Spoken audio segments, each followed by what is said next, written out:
So it's been snowing and we've been salting, and this is what it looks like.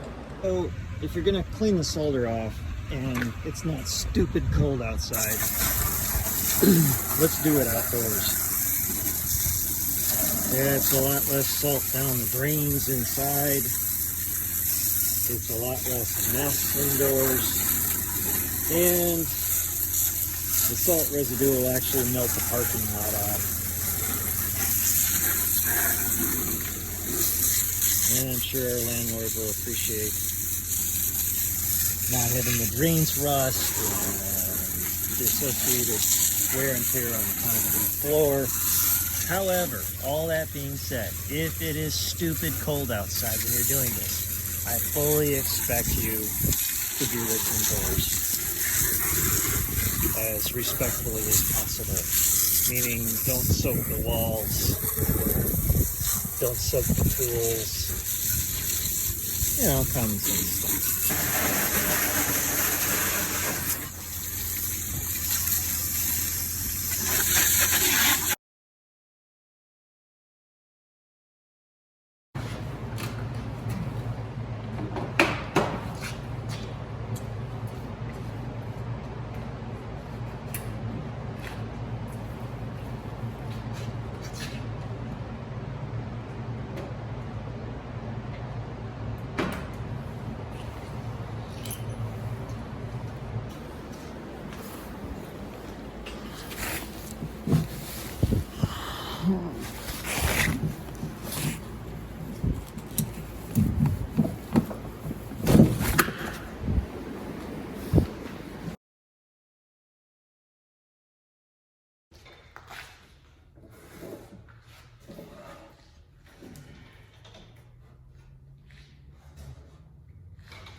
Version 3.1.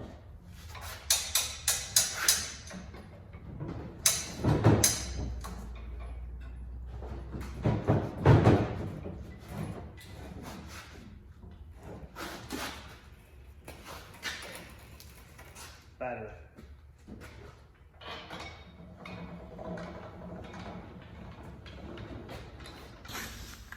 More hidden salt.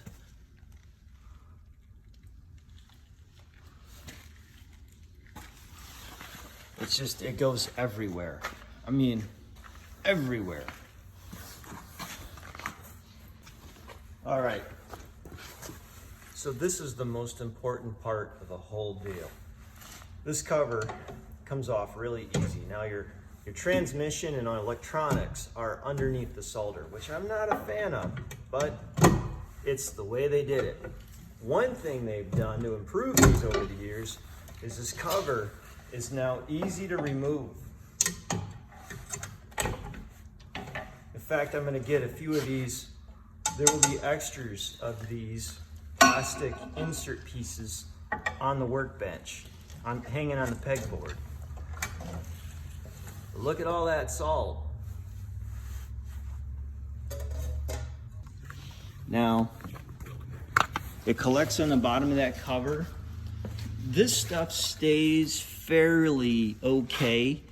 I don't really want to spray in here directly because of this breakout box. This is what allows the controller to control the vibrator in the same wiring.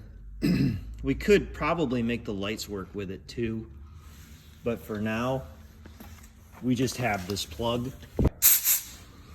One thing I don't like about hosing this stuff is you can take the salt slurry and pretty much force it into the tight spots. Look at that, salt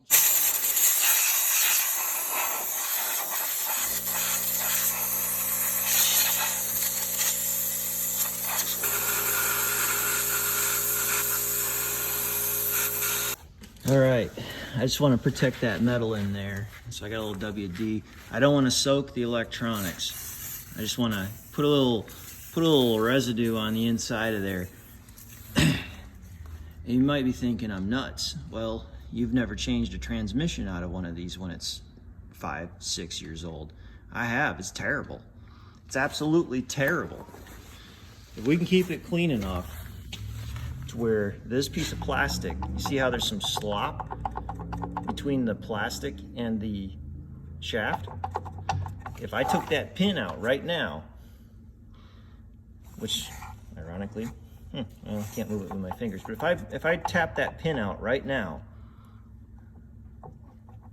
I get this thing apart. And that's what you want.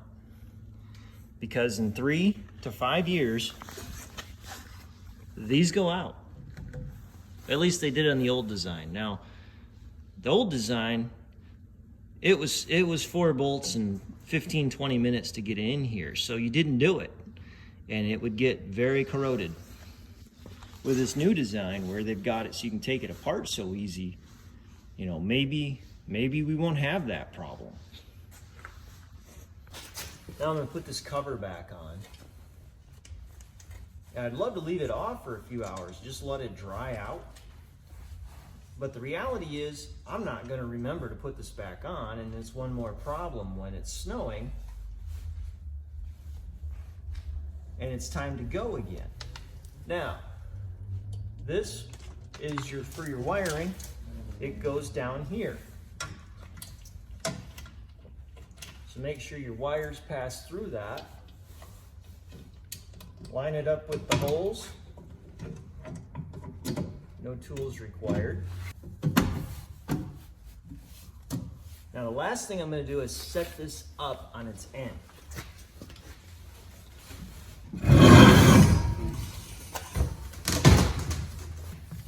Now why did I do that? It's wet in there. It's salty in there. And I don't want the residue to run down on my nice, clean, dry auger and transmission. So we can move it around like this. We can put it on a dolly and move it around the shop. It's quite stable in that position. So we're gonna move this to storage and let it sit just like that, at least for the next 24 hours, if not till the next storm.